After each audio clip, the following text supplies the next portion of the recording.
আসসালামু আলাইকুম। ভিয়েতনামের উদ্দেশ্যে রওনা দিলাম। চলে আসলাম ঢাকা ইন্টারন্যাশনাল এয়ারপোর্ট, হজরত শাহজালাল ইন্টারন্যাশনাল এয়ারপোর্টে। আজকের ট্যুর হচ্ছে আমাদের ঢাকা থেকে ভিয়েতনামের ডানাং ইন্টারন্যাশনাল এয়ারপোর্টে।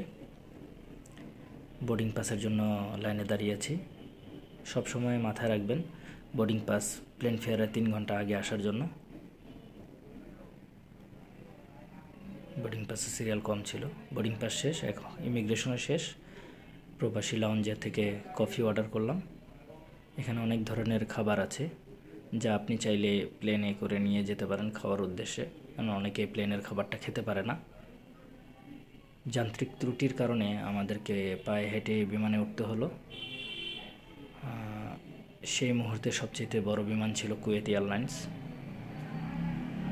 বাংলাদেশ থেকে ভিয়েতনামের এখন পর্যন্ত সরাসরি কোনো ফ্লাইট হয়নি, সেজন্য আমাদেরকে যে যেখানে ট্রানজিট পাবে আমরা নিয়েছি হচ্ছে মালয়েশিয়া এয়ারলাইন্সে। এখান থেকে ডিরেক্ট যাব মালয়েশিয়ার কুয়ালালামপুর KLI-1-এ, 2.5 ঘন্টার একটা ট্রানজিট। চলে আসলাম KLI-1। 2.5 ঘন্টা ট্রানজিট, এখান থেকেও অপেক্ষার পরে আমরা রওনা দিব মালয়েশিয়া থেকে ডিরেক্ট ভিয়েতনামের দানাং ইন্টারন্যাশনাল এয়ারপোর্টে। আজকে ট্রাভেলটা আপনাদের সাথে শেয়ার করার উদ্দেশ্য হচ্ছে কিভাবে যাওয়া লাগে। আপনারা হয়তো এই ভিডিও দেখে বুঝতে না পারলেও আপনারা ভিডিও অথবা কমেন্টসে মেসেজ করে জানতে পারবেন। ভিয়েতনামের স্টিকার ভিসার জন্য আমাকে পে করতে হয়েছে $25।